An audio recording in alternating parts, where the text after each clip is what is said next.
Essa gravação se prende a um texto que ficaria no site www.fujimos.com.br e ela estaria escrito no texto alguns conceitos importantes que o aluno, o candidato, precisa saber.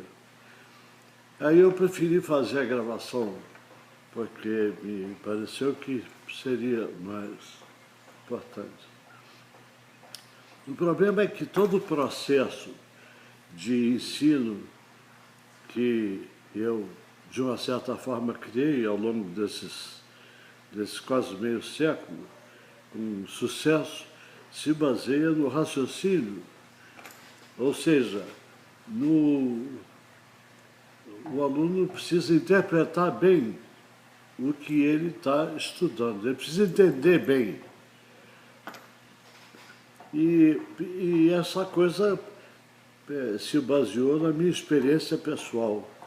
Eu sempre estudei sozinho, eu fui um mau aluno, porque não entendia bem, de uma certa forma, as coisas praticamente são dadas para que o aluno decore, e eu tinha muita dificuldade em decorar. Eu preferia entender. E já a dificuldade já surgiu com a tabuada. Não conseguia decorar 3x7, 4x7, 5x7, porque era assim. Eu preferia, em vez de decorar 3x7 e 21, fazer 7 mais 7 mais 7. Só que a minha professora, na época, eu era criança, não dava tempo. Ela tinha uma série de crianças e ela não me dava tempo para raciocinar. Ela dizia 3x7, tinha que dizer 21, tinha que estar decorado. E na época existia, inclusive, uma palmatória, o sujeito que não respondesse botava a mão e levava era uma mão de madeira. Tal. Então ela me falava 4x5, aí eu já botava a mão, porque eu tinha que fazer 5 mais 5, 10, e depois mais 10, 20. Sempre estabelecendo uma relação de raciocínio, porque para mim, já pequenininho, era a coisa mais simples. Quem está ouvindo deve estar pensando, mas é muito mais trabalhoso. Mas não é mais trabalhoso. É uma questão de hábito. A gente começa a raciocinar e vai indo, acaba raciocinando a vida inteira. É lógico que isso tem um certo preço. Eu, por exemplo, comecei a fazer esse tipo de raciocínio pequenininho. O cara fala assim, 10 mais 10 dá 20, 3 vezes 7, que é o 7 mais 7 mais 7. Sempre raciocinando. O raciocínio é fundamental, por exemplo, se um cavalo tem uma velocidade de 60 km por hora, significa que ele anda 60 km em 1 hora.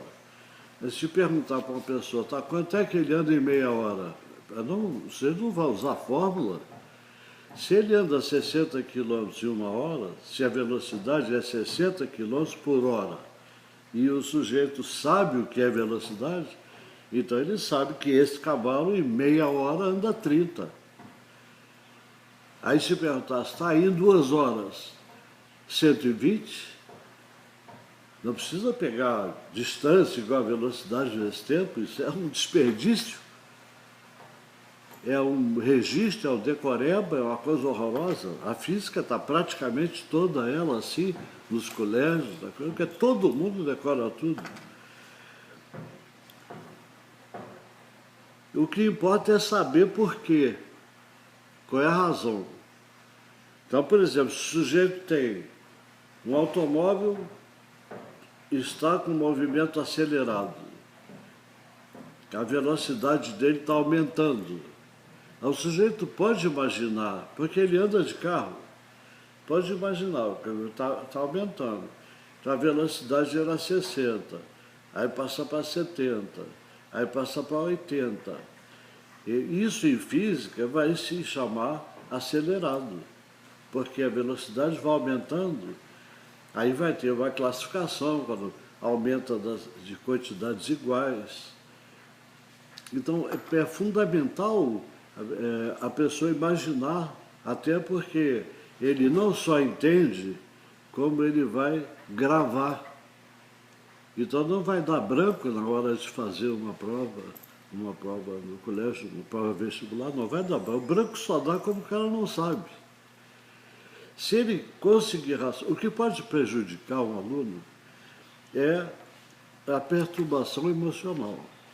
E se ele estiver fazendo uma prova e tiver um cara do lado, um fiscal, por exemplo, olhando, aí ele vai ser perturbado emocionalmente.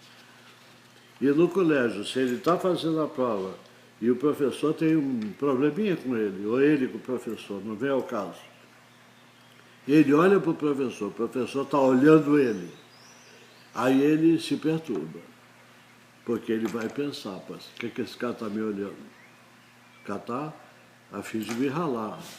Aí ele é prejudicado, mas emocionalmente, aí ele pode ter o raciocínio perturbado, isso é outra coisa. Agora, se entende, se raciocina, se entende um ponto direitinho, de forma simples, vai saber pro resto da vida, vai dar aula pro neto, e se Deus quiser pro bisneto, porque entendeu.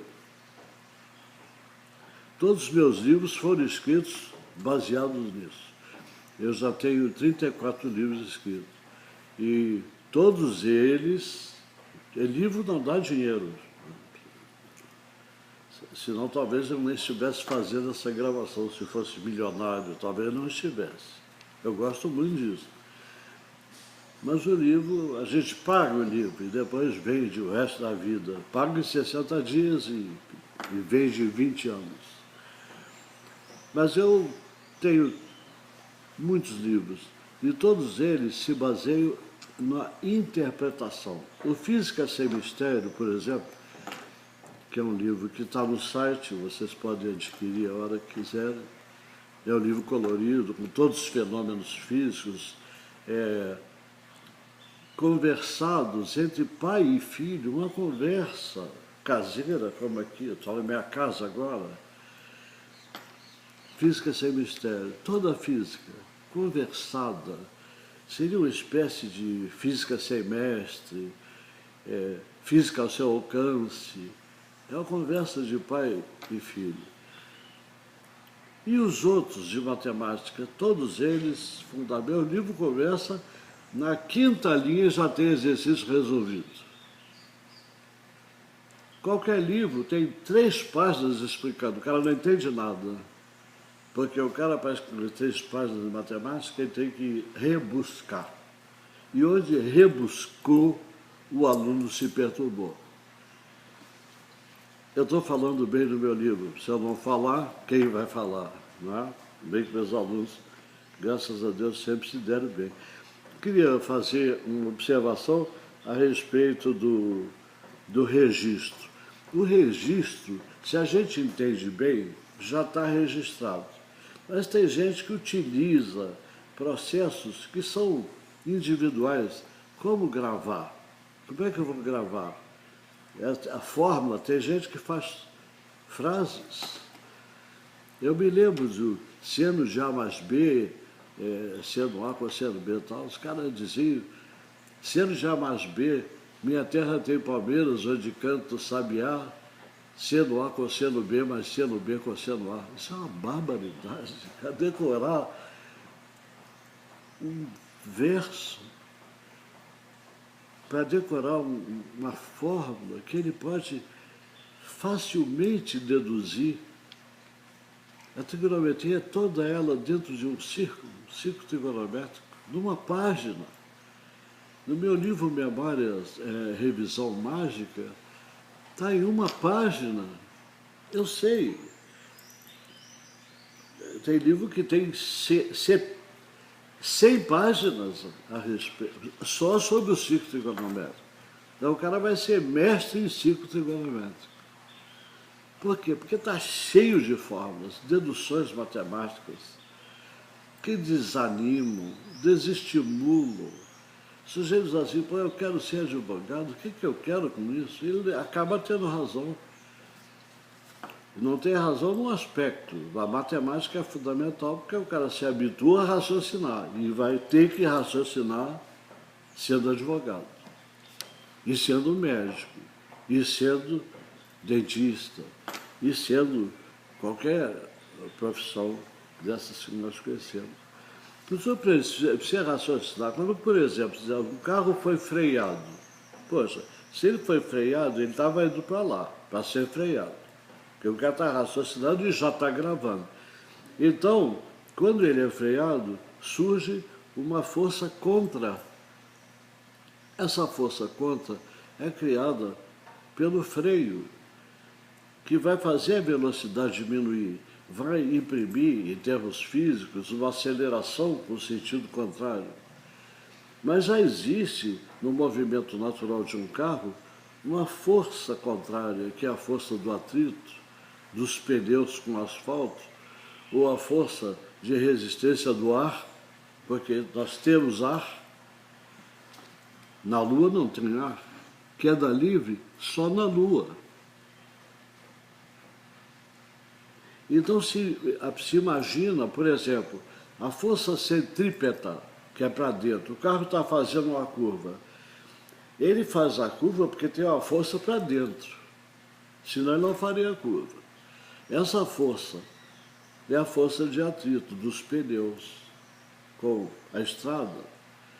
Se a estrada estivesse cheia de óleo e se os pneus estivessem carecas, ele não ia fazer curva. Então, essa interpretação física, esse raciocínio caseiro, simples, já faz o aluno gravar. Não tem branco. Não tem branco. Ele pega um teste com as opções são difíceis porque elas atraem. O sujeito é atraído pelo demônio para o erro. Então, é um tipo de prova difícil, essa de opções. Se ele entende direitinho, está fazendo a curva. Então, se tem curva, tem força centrípeta. É centrípeta. Centrífuga não existe. Centrífuga é no comércio, é uma peça que vocês querem. E, finalmente, eu queria falar a respeito da felicidade. Eu estou escrevendo um livro sobre física quântica, a quântica e a felicidade. A felicidade é fundamental. E quem é que fica feliz? O aluno que entende. Se a coisa é simples, ele entende. E se ele entende, aquilo deixa de ser um martírio. A aula deixa de ser uma coisa horrorosa. Por isso que professores são adorados. São os professores que se comunicam bem, professores educados, dedicados, agradáveis, que são excepcionais professores, porque conhecem a matéria. E aí, ele não sabe de cor, não saber de cor, ele explica bem, porque é natural, caso ele tenha nascido para isso. E o aluno fica feliz. E o colégio passa a ser uma coisa boa, agradável, porque não é assim que ocorre, você sabe disso. O cursinho é uma festa, todo mundo vai feliz, embora haja um vestibular na frente. Mas o professor tem que ser agradável, tem que ser um sujeito feliz, até porque se não for, ele vai para a rua. É diferente do colégio, ainda mais o público o cara cai ali fica até se aposentar. No particular, se ele não é bom professor, ele vai para a rua. E no cursinho ele não fica 2 dias. O cursinho grande, se ele não for bom, ele não fica. O segundo dia ele não fica. Por quê? Porque ele tem que ensinar bem a matéria de forma agradável. Tem que todo mundo se sentir bem. Não é só o dono que ganha horrores. O professor tem que se sentir bem. Tem que ganhar um pouquinho bem.